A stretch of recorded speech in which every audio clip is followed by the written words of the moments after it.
하나님 말씀은 요한계시록 5장 1절에서 14절까지의 말씀입니다.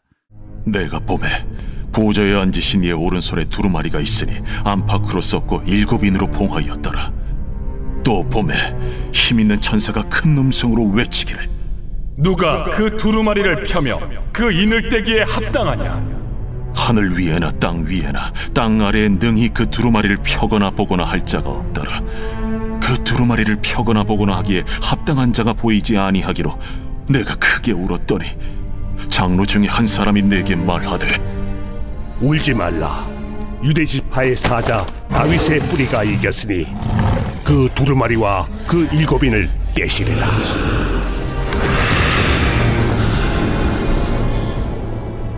내가 또 보니 보좌와 내 생물과 장로들 사이에 한 어린 양이 서 있는데 일찍이 죽임을 당한 것 같더라. 그에게 7뿔과 7눈이 있으니 이 눈들은 온 땅에 보내심을 받은 하나님의 7영이더라. 그 어린 양이 나와서 보좌에 앉으신 이의 오른손에서 두루마리를 취하시니라. 그 두루마리를 취하심에 내 생물과 24장로들이 그 어린 양 앞에 엎드려 각각 검은 고와 향이 가득한 금 대접을 가졌으니 이 향은 성도의 기도다니라. 그들이 새 노래를 불러 이르되 두루마리를 가지시고 그 인봉을 떼기에 합당하시도다. 일찍이 죽임을 당하사 각 족속과 방언과 백성과 나라 가운데서 사람들을 피로 사서 하나님께 드리시고 그들로 우리 하나님 앞에서 나라와 제사장들을 삼으셨으니 그들이 땅에서 왕노릇 하리로다.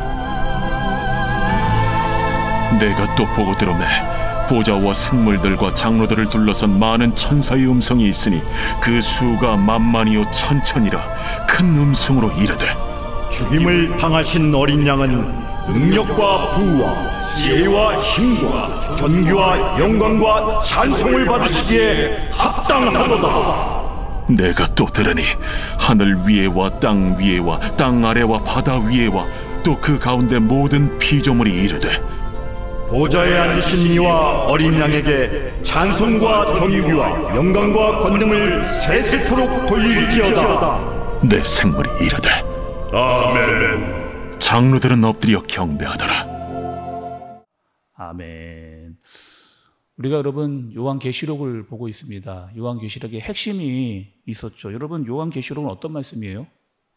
요한을 통해서 주신 말씀입니다. 앞으로 있을 일이고 또 말세에 나타날 일이면서 또 종말의 때 있을 그 일을 요한이 환상으로 보고 기록한 그런 말씀이죠.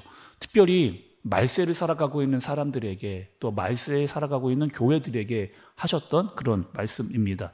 또 요한계시록은 단순히 사람들이 무서워하거나 두려워할 말씀이 아니고 반드시 읽어야 될 그런 말씀이라고 말씀을 드렸습니다. 그리고 요한계시록의 아주 중요한 핵심은 위로와 소망과 격려에 대한 말씀이다. 우리가 이것을 잊지 말고 계속해서 이 요한계시록을 읽고 들으며 나가야 되는 겁니다. 그래서 요한계시록 1장에서 나왔던 말씀은 요한계시록 전체에 대한 서론에 대한 말씀이 1장에 나왔습니다. 그리고 2장과 3장의 내용은 어떤 내용이었느냐? 7교회에 대한 말씀이 그렇게 나왔죠. 그리고 어제 4장의 말씀은 이런 말씀이었습니다. 하늘의 예배, 천상의 그런 예배, 하나님께만 온전히 드려지는 합당한 예배의 모습을 요한이 본 그대로 기록을 이렇게 한 겁니다.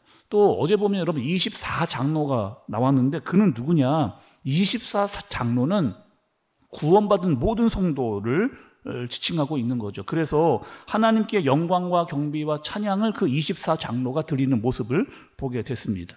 자, 오늘 말씀의 포커스, 오늘 말씀 전체적인 여러분 핵심을 좀 알고 우리가 말씀을 드려야 될 텐데 오늘 말씀의 포커스와 핵심은 어린 양에 대한 그런 말씀입니다. 역시 오늘도 요한이 환상을 보게 돼요. 여러분 1절의 말씀을 좀 보시겠어요? 1절의 말씀입니다. 내가 봄에 보좌에 앉으신 이 오른손에 두루마기가 있으니 안팎으로 썩고 그 7인으로 봉하였더라. 이렇게 이야기합니다. 여기서의 보좌에 앉으신 분 누굴까요? 보좌에 앉으신 분은 누구냐? 하나님을 말하고 있습니다. 하나님이 계신데 보좌에 무엇을 가지고 있느냐? 오른손에 두루마기를 가지고 계신 것을 볼 수가 있어요. 그리고 그 두루마기를 가만히 잘 요한이 보니까 그 두루마기 안팎으로 글씨들이 쫙 써 있는 것을 보게 된 겁니다. 그리고 7인으로 봉해져 있더라, 이렇게 기록을 지금 하고 있거든요. 그러니까 인을 치고 인을 봉해져 있다라고 하는 뜻은 여러분 이런 뜻입니다. 한 나라에 왕이나 대통령이 도장을 빡 찍잖아요. 어떤 공인된 인서에 왕이나 대통령이 자기의 도장 인장을 딱 찍는다는 것은 어떤 뜻이냐?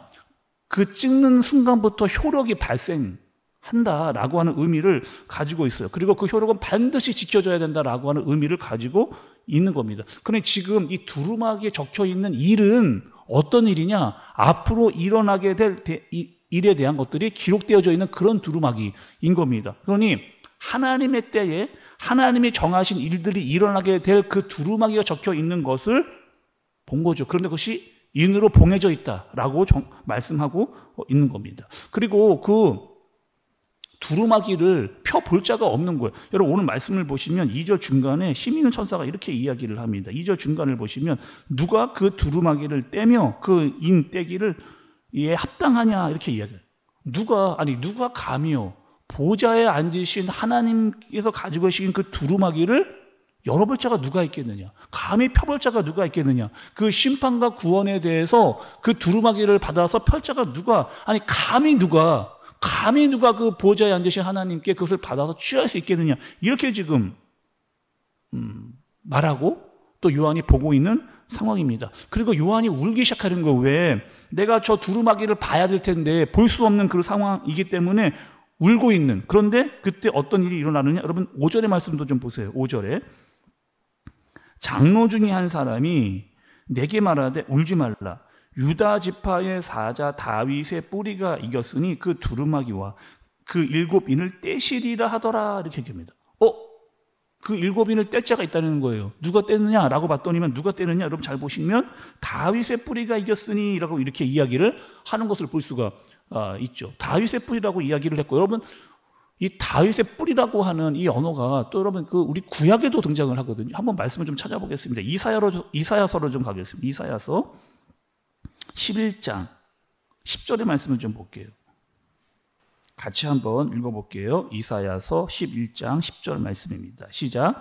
그날에 이새의 뿌리에서 한 싹이 나서 만민의 기치로 설 것이요 열방이 그에게로 돌아오리니 그가 거한 곳이 영화로우리라, 이렇게 이야기합니다. 그러니까 조금 전에 봤던 다윗의 뿌리, 또 지금 나오는 이새의 뿌리는 뭘 이야기하는 겁니까, 여러분? 조금 전에 말씀했던 다윗의 뿌리, 그리고 지금 이사야에서 말하고 있는 이새의 뿌리는 앞으로 오실 예수 그리스도, 앞으로 오실 예수 그리스도에 대한 언급을 이야기하고 있는 거예요. 그러니 다윗의 후손으로 예수님이 오셨지만 그분은 원래 어떤 분이다? 원래 다윗 전부터 계셨던 그런 분이라는 거죠. 그런데 그 분은 2000년 전에 초림으로 오셨을 때는 어떤 모습으로 오셨느냐? 여러분 보세요. 6절과 7절, 6절 중간쯤 보시고 7절 처음에 보시면 어떤 모습으로 왔느냐? 어린 양의 모습으로 왔습니다. 예수님이 어린 양으로의 모습으로 오셨다는 거죠. 예수님이 여러분 2000년 전에 이 땅에 올 때 어떻게 오셨어요? 어린 양과 같은 모습으로 오셨잖아요. 순결하고 깨끗한 모습으로 오셨습니다. 그러나 사람들이 보기에는 굉장히 약한 모습으로. 그런데 여러분 예수님은 왜 2000년 전에 초림하셨을 때 예수님은 약한 모습으로 오셨을까요? 강한 왕으로 오시면 좋잖아요. 누가 보더라도 와, 예수님은 진짜 우리가 기다리던 메시아다라고 하는 그런 왕으로 오셔도 될 텐데 왜 어린 양과 같이 약한 모습으로 오셨느냐? 예수님께서 그렇게 오신 이유는 약한 모든 자들이 예수님을 만날 수 있도록 하기 위해서 예수님은 그렇게 약한 모습으로 오신 겁니다. 그리고 그 어린 양이 죽어 피를 흘려서 십자가에 달려 돌아가시고 부활하셨던 그런 모습으로 예수님께서 오셨죠. 언제요? 2000년 전에 초림 때에는. 그러나 이제 예수님, 다시 오실 예수님은 그런 모습으로 오시지 않고 아주 강력한 모습으로 오시게 될 것이다 라고 하는 말씀을 보여주십니다. 6절의 중간쯤을 다시 보시겠어요? 여러분 6절 중간쯤을 보겠습니다. 그에게 7뿔과 7눈이 있으니 이 눈들은 온 땅에 보내심을 받은 하나님의 7영이더라, 이렇게 이야기했습니다.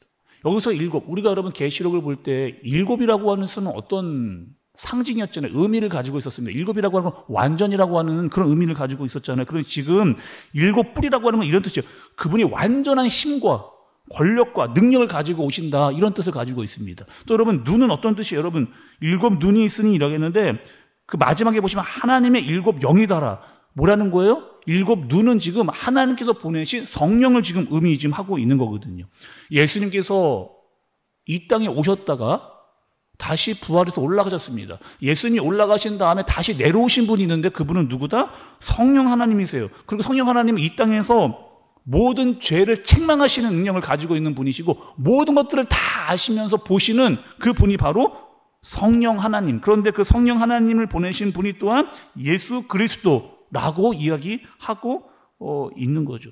또 그 어린 양이신 예수 그리스도를 그 보좌에 앉으신 분의 두루마기를 받습니다. 이 어린 양이 지금 보좌에 앉으신 분에게 두루마기를 받는다는 건 어떤 의미를 가지고 있는 거예요? 이제 그 두루마기를 받아서 심판에 주러 오시겠다라고 하는 의미를 가지고 있는 겁니다. 그때 여러분 어떤 일이 일어나느냐? 어린 양이 두루마기를 받을 때 8절에 보니 24장로가 그 앞에 엎드리는 검은고가 나오는데 여기서 검은고는 찬양을 의미하고 있습니다. 향이 가득한 금대접을 받더니만 가만히 보면 여러분 뒤쪽에 뭐라고 되어 있냐? 향이 가득한 그 대접은 성도들의 기도라고 이렇게 나와 있는 거죠. 그러니 지금 어린 양이신 예수 그리스도, 그분은 어떤 분이다? 보좌에 앉으신 분에게 두루마기를 받는 그런 분. 그리고 그분은 어떤 분이에요? 다시 우리에게 오시는데 어떤 모습으로 오시느냐? 심판에 주러 오시겠다라고 하는 모습을 우리에게 알려주시는 거죠. 그리고 여러분 11절과 12절의 말씀을 좀 보세요. 내가 또 보고 들음에 보좌와 생물들과 장로들을 둘러선 많은 천사의 음성이 있으니 그 수가 만만이요 천천이라. 큰 음성으로 이르되 죽임을 당하신 어린 양은 능력과 부와 지혜와 힘과 존귀와 영광과 찬송을 받으시기에 합당하더라 하더라, 이렇게 이야기합니다. 이제 본격적으로 어떻게 하겠다는 거예요? 그 심판의 주 예수 그리스도에 대한 이야기가 말씀으로 시작된다라고 하는 것을 본격적으로 알리는 말씀이 등장하고 있는 겁니다. 자, 오늘 말씀을 여러분 정리를 좀 해보고 말씀을 좀 마치도록 할게요. 오늘 일곱 임의로 봉해져 있던 두루마기, 여러분 그것은 아무도 열자가 없었습니다. 왜? 그것을 누가 가지고 있었다? 보좌에 앉으신 하나님이 가지고 오른손으로 가지고 있었기 때문에 누구도 볼 수가 없었어요. 그래서 요한은 그것을 보기를 원했는데 볼 수 없어서 절망 가운데 눈물을 흘렸습니다. 그런데 누가?